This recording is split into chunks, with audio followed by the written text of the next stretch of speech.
Hello, this is Gary Gillows. I'm the Director of Grounds at the Lookout Mountain Club in North Georgia. I have been at the Lookout Mountain Club since August of 2021, which was uh, just a little less than 1 year prior to our renovation project. The Lookout Mountain Club is located in North Georgia at elevation 1730, which ironically is also the address of the clubhouse. Based on this elevation of 1730, it puts our climate factors at a very different, microclimate versus the surrounding valleys and what you typically would think of in Georgia and even Tennessee. Our climate matches up a lot closer with Kentucky and southern Ohio. So, we have a lot shorter Bermudagrass season. And one of the reasons why we selected Tahoma 31 was because of its lineage being bred out on the plains of Oklahoma and really being tailored more towards the climatic factors that we're trying to maximize our grass. Cold tolerance and performance during our shoulder seasons, which are really elongated. Our spring and our fall, we typically warm up later in the season than surrounding areas, and we cool off sooner in the fall. So it creates more extremes for our turf to have to perform under. We often have months where we don't get above 30. So, January and February, those 2 months can actually run right around freezing. 419 and common were predominantly the grasses used on the golf course. It was planted in common during the original construction, seeded. Our renovation did not restore every fairway. The disturbances were primarily around bunker features, around the green complexes and tee complexes, and a lot of the existing fairways were left in place. So we used the Tahoma 31 to really improve the short grass areas. We specifically chose it for tees and collar areas around greens to tolerate the height of cut and still get the benefit of the better grass for our climate. With Seth Raynor, it gets the historical blood pumping within our industry. He was running shoulder to shoulder with McDonald and bringing all of the old world golf to America to get things started and establish the same kind of traditions that were happening over in Ireland and Scotland and England. And the amazing part of his design work is that he did so much of it and handed it off to other people to build while he was going to the next site and doing more and more design work, and how the designs still have the same feel, almost regardless of which of the properties you go to, bringing a lot of the template greens, the punch bowl and Barrett's and Maiden, and you can go down the list of the grains that they used, and used a lot of the same strategic factors around the property as well. And for a long time, Lookout's history kind of got tucked away, and the individuals that really made a big push once they found the Raynor plans, it was Doug Stein and King Emig, who also formed the Raynor Society. Not only were they really looking at Lookout, but they wanted to promote Raynor's history across the entire country. during the time frame that lookout happened, uh, he was 51, almost 52 years old, and he died. So it was even more critical that Banks, who he had given the plans to, was one of his guys. Now, one of the things that really did impact Lookout was the fact that it is on the mountain site that it is, and we face this same challenge in the fact that there's a tremendous amount of rock under the ground. So a lot of the features that were on the original plan never came to fruition during the original construction. And, that was one of the factors that really encouraged our membership to go ahead and build, what Raynor designed originally. As we all know, post 2020, golf had a resurgence, and they were able to get the rest of the project approved. And the way they went about it was they had a plan that Gil Hance had actually put together, and they also had the plan that Raynor had originally put together. And via Gil Hance, they found Tyler Ray and Kyle Franz, two up and coming architects who had studied under Gil and also really, really dove into all of the traditional architecture, the Ross work and the Raynor work, especially. With their expertise, they combined really the two plans that Gil had put together off of Raynor's plan, and that's how they came forward with the work that we were able to perform. I started in Chattanooga in the early 90s as an intern and a spray tech at Chattanooga Golf and Country Club. As we know, the golf business is a tight knit group, and I had stayed connected with some of my contacts from Chattanooga Golf and Country Club, and one of those people had been a former superintendent from Lookout Mountain, and he is actually in sales working for Harold's now.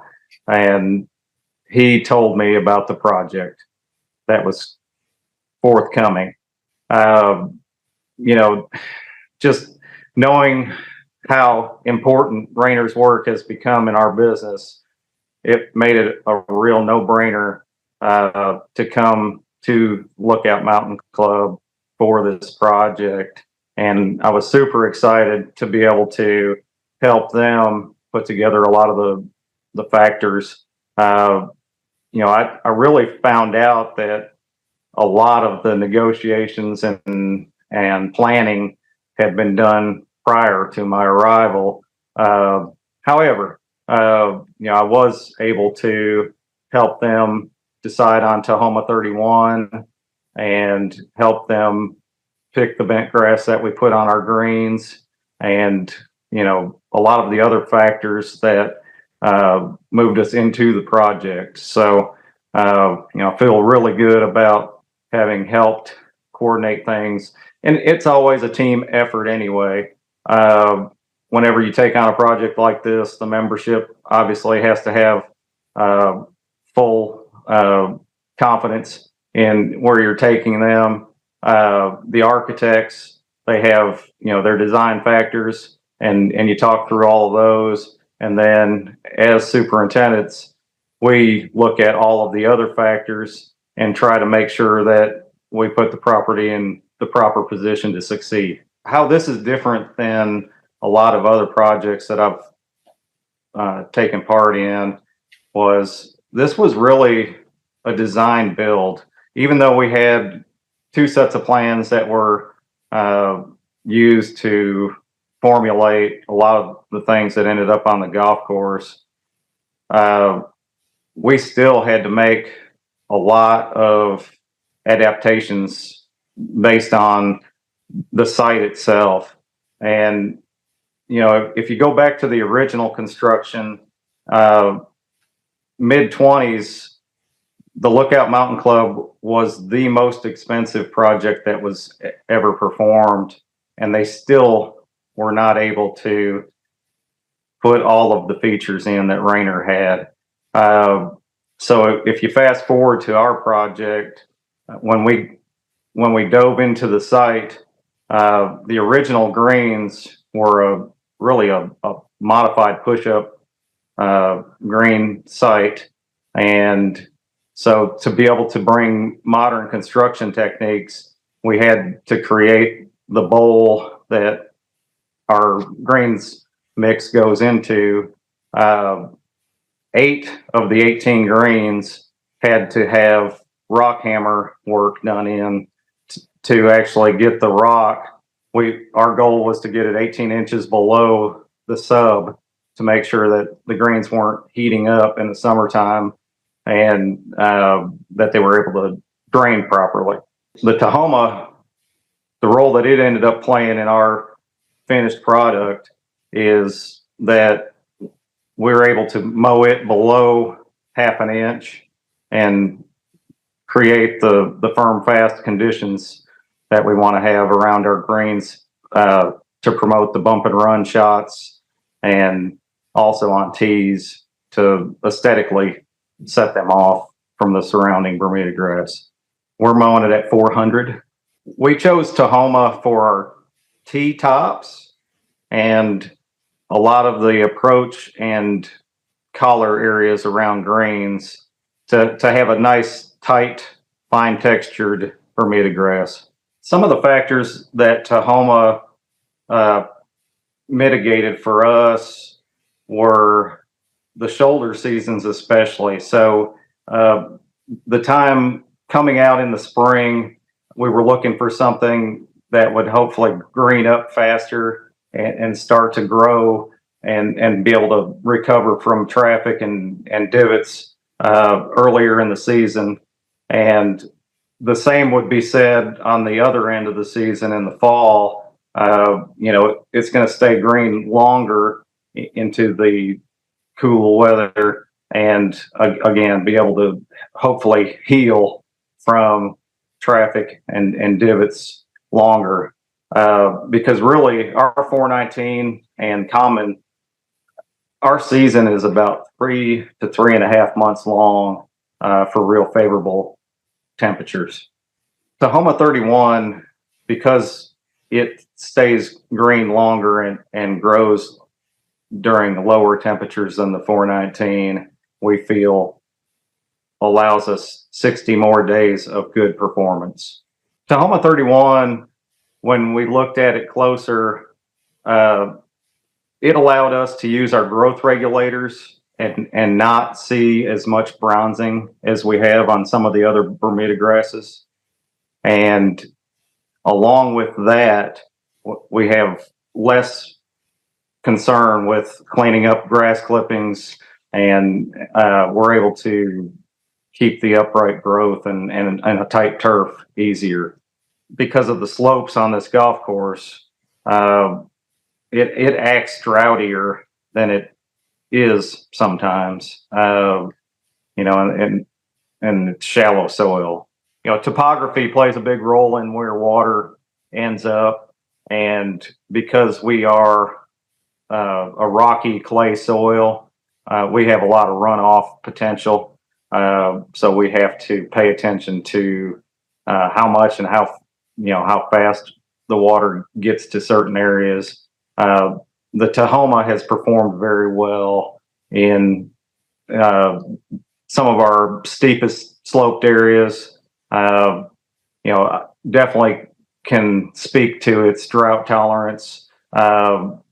Seeing it side by side with some of the other grasses, we actually chose to put it on some bunker banks because it was performing so much better. I dealt with Gary Morris from Legacy Farms, and we had multiple conversations about their operation. And what really matters for establishment is getting healthy grass, and that is something that Legacy did an outstanding job with. So by the delivery, we had good grass to work with, and it it halved the time to get it established with roots to be able to sustain itself. So that definitely makes guys on our side of the business happy. It makes our life a lot easier. It took half the time to get roots established. When you put sod down, you'll do a pull test to see if the roots are taking. We would be mowing sodded areas very close to the end height of cut within a week to 10 days, a lot of times, and starting to cut the water back substantially. So again, from a playability standpoint and from a labor standpoint, it just really helps on the golf course if the grass comes in healthy and ready to go. Legacy Turf Farms and everyone that I dealt with over there made it very easy to get things done. With our project, we had a tight time frame to work in, short season, so it really just made sense to go ahead and sod what we had taken out. One of the true joys of what we do for a living is providing a facility that people love. And, we had groups from all over the country and some from out of the country that have come in and enjoyed our members club. Being able to win Golf Digest Renovation of the Year for 2023, it gave our membership a lot of pride and, made them feel that much better about tackling this project. And from a superintendent standpoint, there's nothing better than seeing happy customers, people enjoying the property. And, there's a lot of imagination and history behind our property. And, people, they're really just like little kids on a playground. They get out there and they get to put their hands on what things were like 100 years ago.